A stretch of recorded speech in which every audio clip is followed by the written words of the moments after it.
함께 하옵소서라는 제목으로 하나님 말씀 전하겠습니다. 여러분 혹시 다이어트 방법 중에 저염식 다이어트라고 혹시 아십니까? 들어보셨나요? 저염식이라고 하니까 소금 들어간 음식, 나트륨이 적게 들어간 음식으로 다이어트 한다는 그런 뜻 맞죠? 네, 저염식 다이어트가. 그런데 요즘 바뀌었다고 해요. 저염식 다이어트가 이런 걸로 바뀌었다고 합니다. 어떤 걸로 바뀌었느냐? 햄버거 먹을 사람 저염, 치킨 먹을 사람 저염, 피자 먹을 사람 저염. 그래서 저염식 다이어트. 이게 어떤 의미일까요? 저염식 다이어트로 성공했다는 의미일까요? 다이어트 하면 요요로 항상 실패했다는 자조적인 표현일까요? 후자겠죠? 많은 사람들이 새해가 아니더라도 신년이 되거나 하여튼 항상 늘 다이어트를 결심합니다. 물론 이제 살이 찌신 분들은 다이어트를 결심하고 또 반대로 살이 안 찌시는 분들은 살이 찌기를 또 목표로 이렇게 삼게 되죠. 근데 왜 다이어트를 하고 또는 좋은 몸을 갖기를 원할까요? 여러 가지가 이유가 있을 텐데 그 이유의 근저에서 보면 물론 예쁜 옷도 있고 멋진 모습으로 보여지기를 원하는 그런 욕망도 있겠지만 그 욕망의 근저에는 모든 인간의 가장 중요한 욕구 중에 하나인 새로워지고 싶고 변화되고 싶은 그런 욕망, 욕구가 있다는 거죠. 새로워지고 싶고 변화되고 싶은 욕망이 모든 인간들에게는 있다는 거죠. 그런데 그게 우리가 경험해 봐서 알겠지만 참 쉽지 않습니다. 습관 하나 고치는 것도 참 어렵고요. 몸무게 1kg 줄이는 것도 참 쉽지 않습니다. 왜 그럴까? 왜 그렇죠? 다이어트 실패의 주범이 뭔가요? 우리 그걸 뭐라고 하죠? 두 글자로? 요요라고 하죠. 요요는 뭐죠? 다시 원상으로 복귀하는 것. 혹은 안 좋을 때는 원상을 지나쳐서 복귀하기도 하죠. 2kg 뺐는데 4kg 찌게 되는 요요가 있기도 합니다. 별로 표정들이 없으신 거 보니까 경험들이 없으신가 보네요. 저만 경험하나 보죠. 새롭다는 의미, 변화되어지는 것, 바뀌는 것을 말합니다. 바뀌고 변화되는 것. 그런데 그게 정말 새로워지는 것일까요? 그렇게 바뀌고 변화되면 내가 새롭게 될 수 있다는 것일까요? 원론적인 의미로 한번 살펴보고자 하는 거예요. 내가 새로운 사람이 된다는 것, 바뀌고 변화돼서 몸무게가 줄고 예뻐지고 멋져져서 새로운 사람이 된다는 것, 새로운 사람이 된다는 것의 의미가 뭘까요? 이전의 나와는 전혀 다른, 그래서 이전의 나와는 연속성이 없는 그런 전혀 다른 사람이 되는 것일까요? 우리가 변화되고 새로워진다는 것, 어쩌면 우리의 바람과 열망만큼이나 사실은 이율배반적일 수 있다는 걸 지금 말씀을 드리는 거예요. 왜냐하면 바뀌고 변화되는 것은 원칙적으로 불가능하기 때문에 그렇습니다. 바뀌고 변화되면 나의 정체성을 유지할 수 없기 때문이고 나의 정체성을 유지하지 못한다면 그건 내가 아닌 거죠. 전혀 다른 사람이 되는 거죠. 그런데 원칙적으로 우리 인간은 전혀 다른 사람이 전혀 다른 존재가 될 수 없기 때문에 그렇습니다. 이 주일에 무슨 귀신 씨나라 까먹는 소리냐 하신 표정들인데요. 한마디로 말하면 변화가 어렵고 그리고 왜 요요가 다시 찾아오는지를 제 나름대로 설명을 드린 거예요. 변화나 새롭게 되는 것이 어려운 이유는요. 우리 인간은 새로워지고 싶고 변화되고 싶고 멋져지고 싶은 그런 욕망과 함께 반대로 우리 몸은 원래 그대로 우리 자신의 정체성을 유지하려는 두 가지 상반된 성향이 부딪히고 있기 때문에 그런 거예요. 변화의 마음과 유지하려는 우리 몸. 마음은 변하고 싶지만 몸은 유지하기를 원한다는 거죠. 그래서 변화가 어렵다는 거예요. 자, 그러면 질문. 우리 인간은 절대로 변할 수 없는 것일까요? 결론부터 말씀드린다면 예, 맞아요. 불행히도 우리 인간은 절대로 변화될 수 없는 존재예요. 아니, 변화되어서는 안 되는 존재인 셈이죠. 왜 그러냐? 내가 이상윤이 아무리 키 크고 늘씬하고 잘생긴 사람으로 변화되고 싶은 욕망이 있다 하더라도 인간 이상윤이 영화배우 장동건이 될 수 없는 것처럼 우리는 절대로 변화될 수 없다. 이것은요, 신학적으로도 마찬가지예요. 똑같은 이유로 우리 인간은 절대로 신의 자녀, 하나님의 자녀가 될 수 없다는 거예요. 우리 인간은 절대로 이 세상을 벗어나 영생의 삶을 살 수 있는 하나님의 자녀가 될 수 없다는 거죠. 이런 변화는 인간 이상윤이 영화배우 장동건이 될 수 없는 이유보다도 훨씬 더 많은 이유로 우리 인간은 하나님의 자녀가 될 수 없어요. 그러면 우리는 하나님의 자녀가 될 수 있는 방법이 전혀 없는 것인가? 우리는 천국에 갈 수 있는 방법이 전혀 없는 것인가? 이게 또 놀라운 일인데요. 이 세상은 절대로 변화될 수 없다고 늘 말해오지만 더 놀라운 사실은 우리 성경만큼은 절대로 그렇지 않다고, 방법이 있다고. 아니, 성경의 수많은 이야기 신앙의 선배들의 경험을 통해 우리는 변화된 존재를 살아갈 수 있다고 지속적으로 주장하고 있는 게 바로 오늘 우리 성경의 말씀이라는 거예요. 오늘 우리 본문도 그 사실을 우리에게 말씀해 주고 있어요. 그래서 오늘 우리 본문 느헤미야서의 전체의 주제를 한마디로 말한다면 포로 귀환한 이스라엘 백성이 어떻게 다시 하나님의 백성이 될 수 있는지를 오늘 우리 성경이 기록하고 있습니다. 먼저 오늘 본문을 이해하기 위해서는요, 조금은 어렵지만 성경에 대한 이해를 먼저 좀 하실 필요가 있어서 좀 잠깐만 설명을 좀 드릴게요. 우리 느헤미야서 여러분 자주 읽고 혹은 자주 설교로 들어보신 적이 있나요? 다른 성경에 비해서는 아마 많이 없을 것 같아요. 사실은 조금 낯설고 잘 읽지 않고 자주 접하지 않는 본문 가운데 하나가 바로 느헤미야서죠. 왜 그럴까요? 성경을 구분해 보면 우리 그림 보시면 성경, 구약 성경 가운데 모세오경이 있고 그 다음이 역사서 있는데 역사서 맨 하단 끝에 보면 어디 있어요? 느헤미야서가 저 끝에 있어요. 에스더 바로 위에 느헤미야서가 있어요. 그래서 역사서, 사무엘상하, 열왕기상하, 역대상하 이런 말씀은 자주 접해도 에스라, 느헤미야서의 말씀은 우리가 자주 접할 기회가 많이 없는 것도 사실이죠. 자, 그런데 우리 눈에 보기에 역사서를 저게 다 역사서인데 여호수아서부터 에스더까지가 우리 구약 성경이 구분하는, 여러분 성경책이 구분하고 있는 역사서로 분류하고 있는데, 그런데 색깔과 칸을 띄어서 나누고 있죠.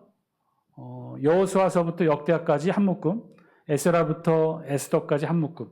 저 나누는 기준은 뭘까요? 똑같은 역사를 기록한 역사서인데 저렇게 위에 한 묶음과 아래 한 묶음으로 나눈 기준은 뭘까요? 우리 계속해서 학개스가랴 예언서와 또 에스라서 읽으면서 제가 말씀을 드렸는데 저 기준은 뭘까요?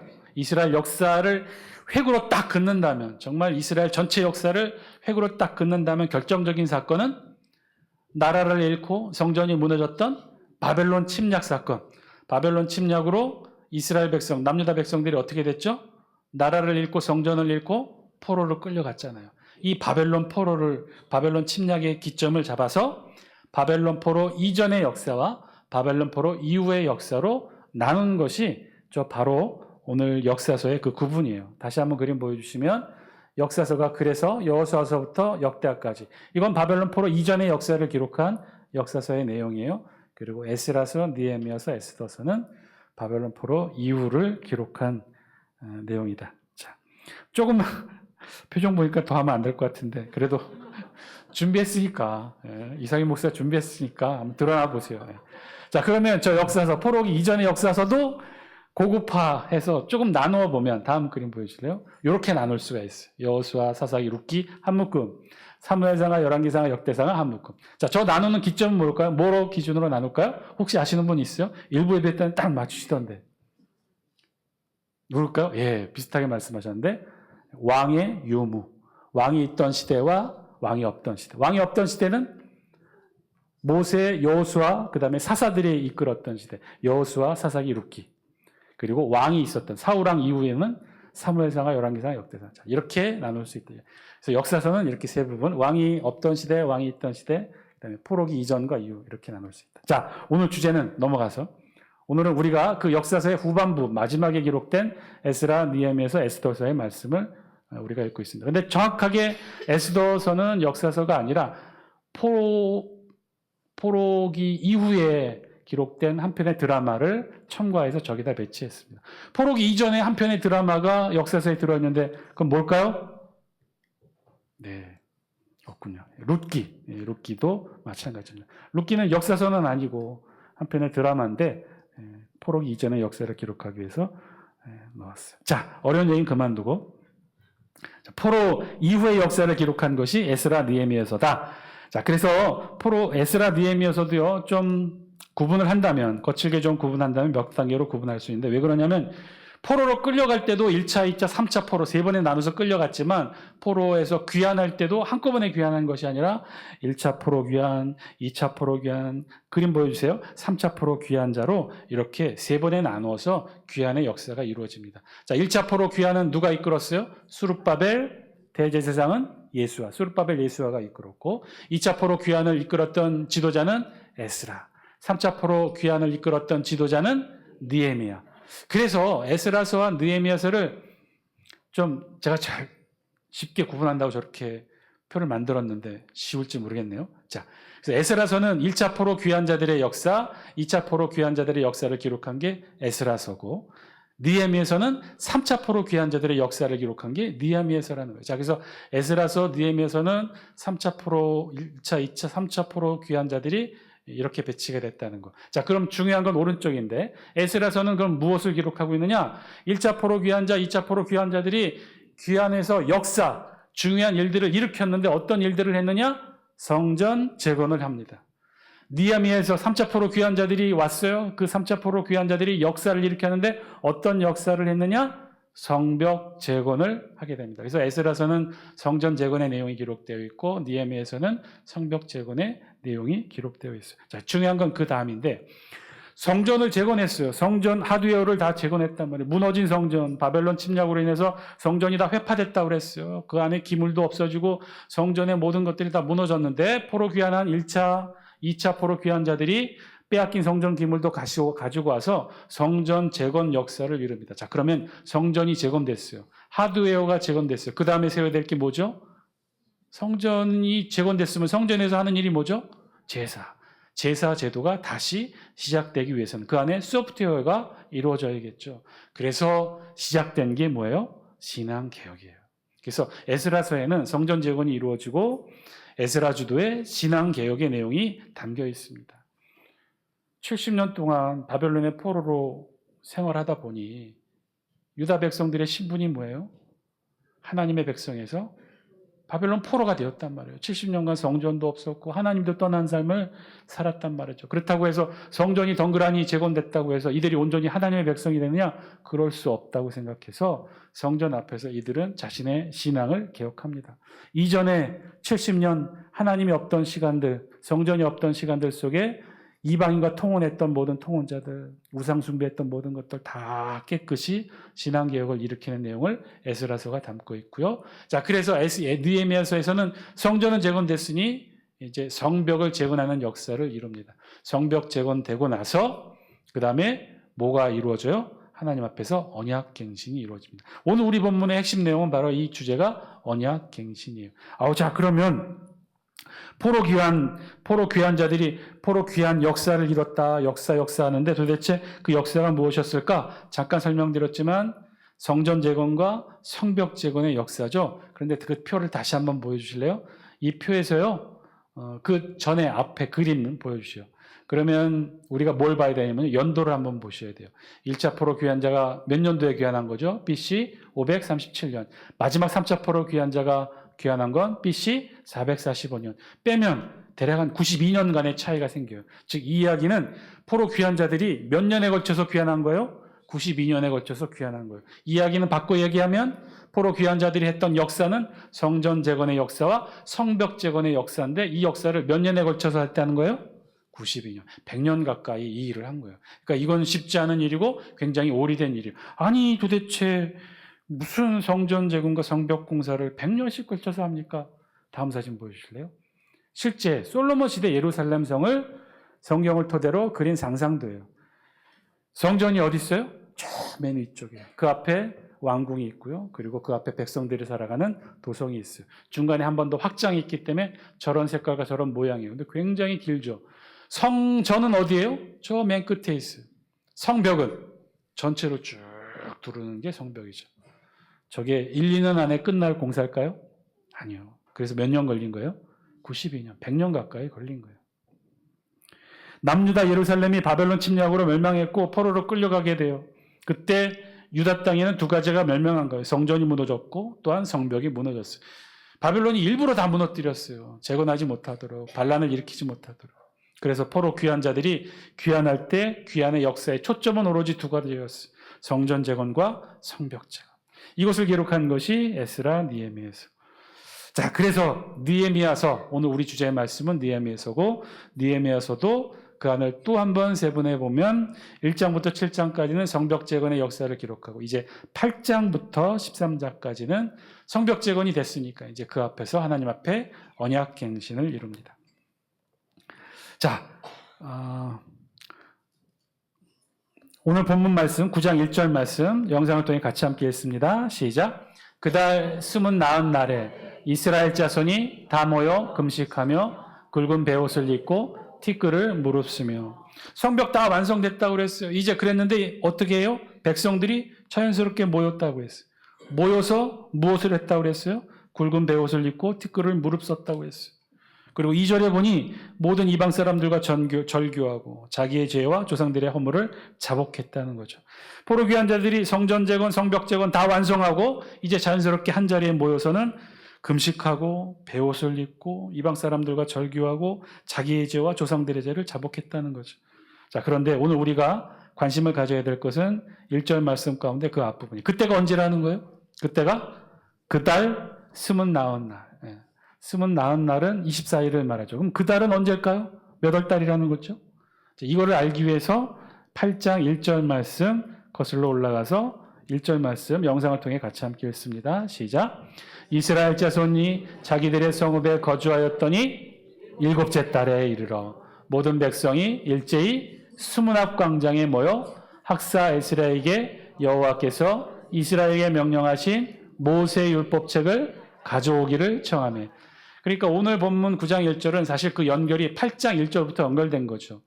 아까도 말씀드렸다시피 느헤미야서의 가장 큰 역사는 성벽 재건이었죠. 성벽이 완성된 거예요. 그게 1장부터 7장까지 기록하고 이제 8장에는 성벽 재건을 다 끝냈더니 8장 1절 보니까 자연스럽게 이스라엘 백성들이 어디로 모였다는 거예요? 수문 앞 광장에 모여서. 거기서 무엇을 했다는 거예요? 학사 에스라에게 율법책을 가져오게 해서 율법책을 낭독하게 했다는 거죠. 자, 그런데 그때가 언제라는 거예요?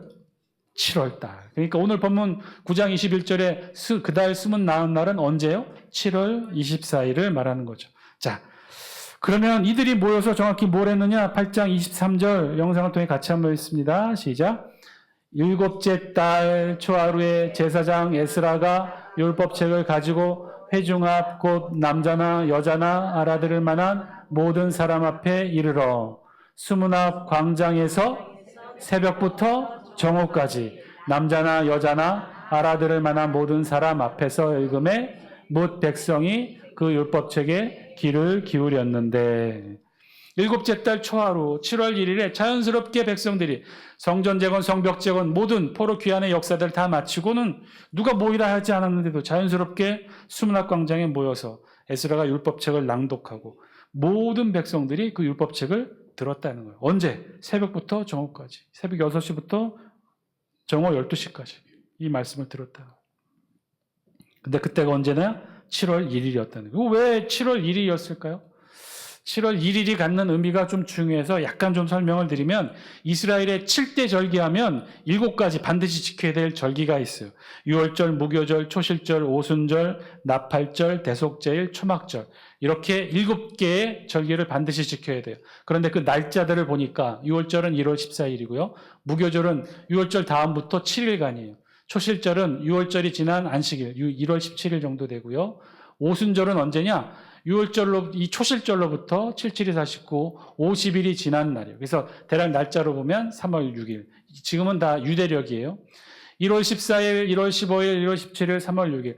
그래서 7대 절기, 이스라엘이 반드시 지켜야 될 7가지 절기 중에 4가지가 다 어디에 몰려 있냐면 1월과 3월에 몰려 있어요. 그리고 절기 없는 4개월을 보낸 뒤에 그 다음에 언제부터 또 절기가 시작돼요? 7월 1일에 나팔절, 10일에 대속제일, 7월 15일부터 초막절을 지키는 이게 이스라엘의 7대 절기가 연중 배포된 부분이에요. 자, 그런데 이 7월 1일에 나팔절이라고 그랬죠? 저게 궁금해요. 저게 무슨 절기일까? 다른 건 의미가 있어요. 유월절, 무교절, 초실절, 오순절 다 지켜지는 의미와 그 뜻이 담겨 있는 나팔절은 저렇게 생긴 모양, 양각 나팔을 온 이스라엘이 7월 1일 되면 다 저거 가지고 나와서 다 불어요. 저게 뭘까? 저 의미가 뭘까?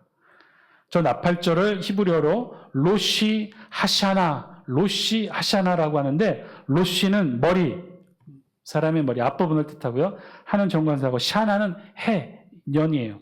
그러니까 해의 머리, 해의 시작이라는 뜻이에요. 저희 이야기는요, 나팔절을 부는 건 해의 시작, 해가 처음 시작됐다. 새해 1월 1일에 유대 백성들이 다 거리로 나와서 저 양각 나팔을 불어요. 즉, 이날은 새해의 첫날이라는 거예요. 그러니까 유대력으로 7월 1일은 유대인들에게는 새해예요. 새해 첫날이에요. 그러면 태양력으로 오늘 우리가 쓰고 있는 이 달력의 절기로 말하면 유대력 7월 1일은 언제쯤에 해당하느냐? 9월에서 10월 사이예요. 자, 어쨌든 조금 복잡한데 우리 달력으로 한 9월 정도가 이스라엘에서는 지금도 똑같이 지켜요. 9월 달에 이스라엘에서는 새해를 선포합니다. 그래서 나팔을 부는 거예요. 우리 미국과 유럽 대부분의 나라에서는요, 아이들 공부 시작할 때 학기 시작을 몇 월 달에 하는 줄 아셔요? 우리는 학기 시작이 언제죠? 3월 달에 시작해요. 그런데 미국이나 대부분 유럽에서는 학년의 학기 시작이 언제냐? 9월 달부터 시작해요. 그 영향이 여기 유대인들로부터 영향이 오는 거예요. 우리나라는 3월부터 시작해요. 4월에 시작하는 나라도 있어요. 4월에 학기가 시작되는 북한이 그렇고요. 일본, 파키스탄이 그래요. 그리고 그 외에 제외한 우리나라, 아르헨티나, 칠레 3월에 시작하는 이 나라를 제외한 대부분의 나라는 다 9월에 학기를 시작합니다. 이 영향이 어디서 왔느냐? 유대인들에게서 왔어요. 유대인들은요, 7월 1일, 9월 달을요, 새해 첫날로 설포하면서 나팔을 불어요. 그리고 10일이 되면 대속제일, 하나님 앞에서 민족 전체의 죄를 회개하는 날로 지키고요. 그리고 7월 15일부터는 초막절로 지킵니다. 자, 그럼 다시 처음 질문으로 들어와서 포로 귀한 자들이 성전 재건, 성벽 재건하고 자연스럽게 수문학 광장에 모여 율법서를 낭독한 것이 왜 7월 1일일까? 이들에게는요, 7월 1일이 해의 첫날이에요. 새롭게 시작하는 날이에요. 그리고 더 중요한 이유는 성벽 재건 공사가 언제 완공되었느냐? 이 7월 1일 5일 전, 6월 25일에 다 완공이 됩니다. 그러니까 완공 다 되고 자연스럽게 포로 귀한 자들이 포로의 역사를 다 마치고는 자연스럽게 수문학 광장에 모여 나팔을 불면서 해 첫날을 선포하면서 수문학 광장에 모여 하나님의 말씀을 낭독했던 거예요. 마치 7월 절기가 4개월간의 절기 없는 광야 같은 시간을 보내다가 7월 절기를 맞아 새해를 선포했던 것처럼 이들도 똑같았어요. 아주 오랜 세월, 70년간 포로 생활했지 않았습니까? 그리고 귀환한 역사도 금방 귀환한 게 아니라 100년에 걸쳐서 성전과 성벽이 재건됐잖아요. 그러니 총 160년 만에 처음으로 성전과 성벽이 재건되고 그 하나님의 성전 앞에 이들이 서서 자신들이 누구인지를 다시 한번 깨닫게 되었던 거죠. 자신들은 더 이상 바벨론의 포로가 아닌 하나님의 백성, 언약 백성임을 깨닫고 하나님의 말씀을 낭독하며 서서 오전 6시부터 12시까지 하루 종일 하나님의 낭독하는 말씀을 들었던 거예요. 자, 그러다 보니까 더 놀라운 사실 한 가지가 일어나게 되는데, 말씀을 듣다 보니까 이스라엘 백성들이 궁금했던 거예요. 160년 만에 하나님의 생생한 음성 말씀을 성전 앞에서 하나님의 백성된 신분으로 듣다 보니까 궁금해졌어요. 그래서 에스라에게 질문합니다. 이 말씀의 의미가 뭐냐? 그랬더니 에스라가 한 가지를 설명해 줘요. 8장 14절 말씀 영상을 통해 같이 함께 읽습니다. 시작. 율법에 기록된 바를 본즉 여호와께서 모세를 통하여 명령하시기를 이스라엘 자손은 일곱째 달 절기에 초막에서 거할지니라.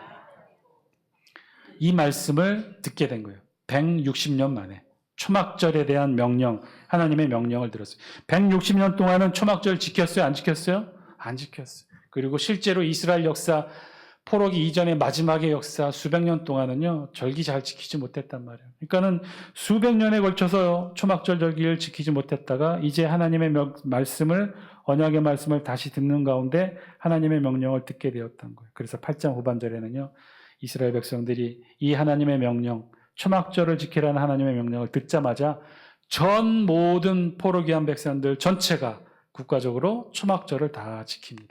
그리고 나서 오늘 9장 1절 말씀이 시작되는 거예요. 1절 말씀 9장 1절 다시 한번 영상을 통해 읽습니다. 시작. 그달 24날에 이스라엘 자손이 다 모여 금식하며 굵은 베옷을 입고 티끌을 무릅쓰며.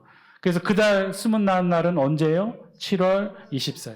나팔절, 대속제일, 초막절 다 지키고 이제 7월 24일에 또다시 광장 앞에 모여서 2절 말씀 우리 같이 한번 읽습니다. 9장 2절 시작.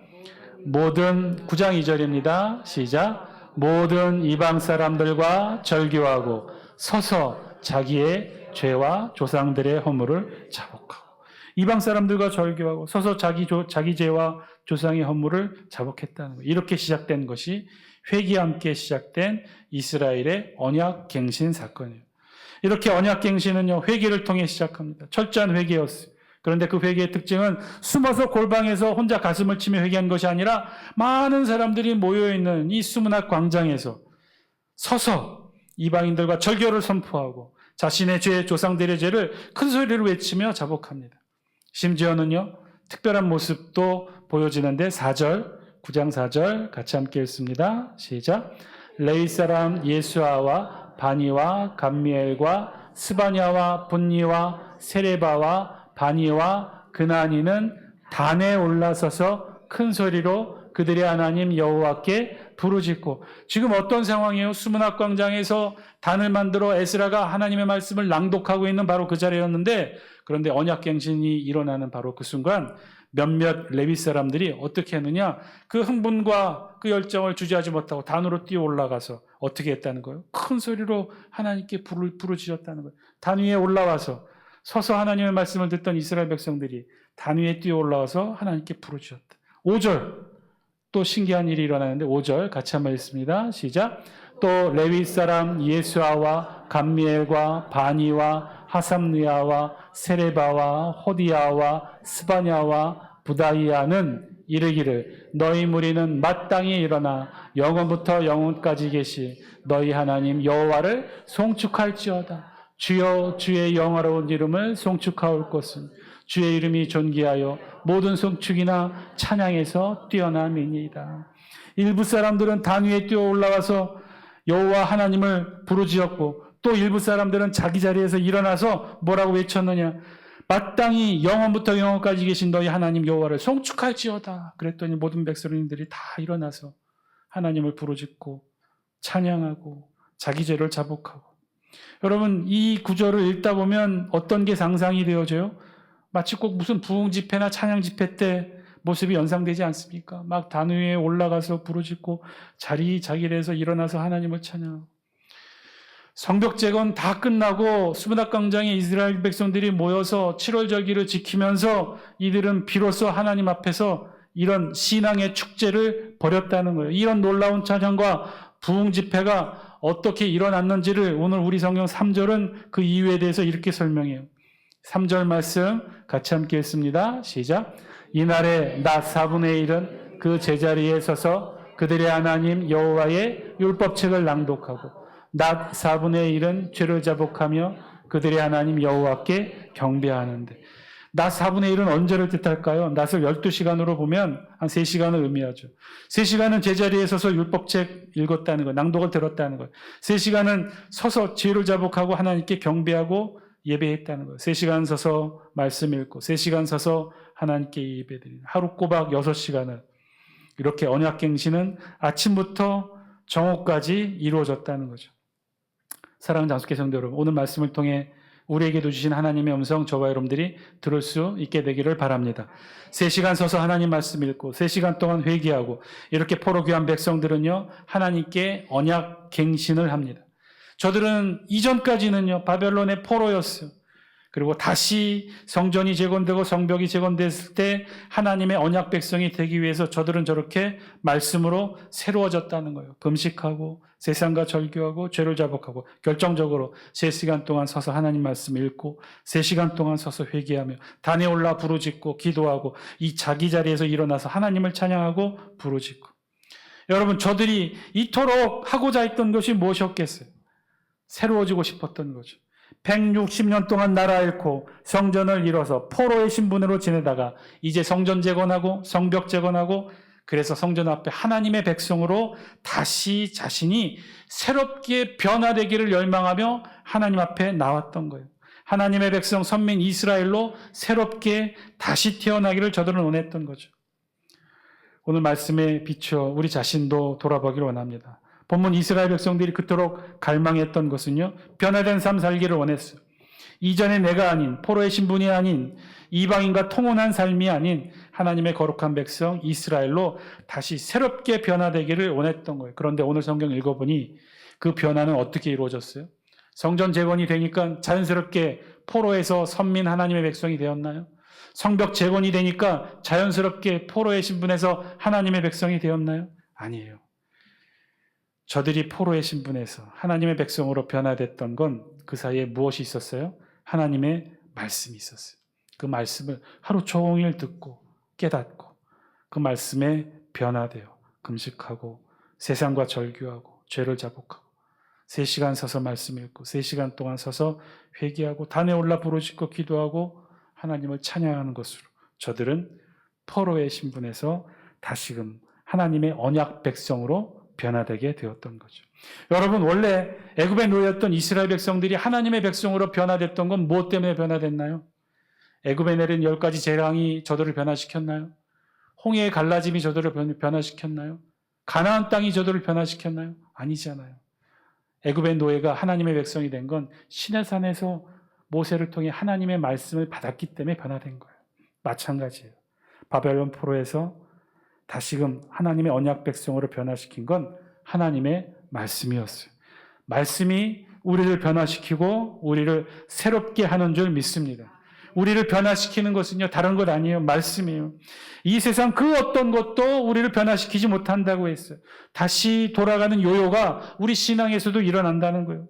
우리를 세상 사람에서 그리스도인으로 변화시키는 것은요, 다른 것 아니에요. 말씀이에요.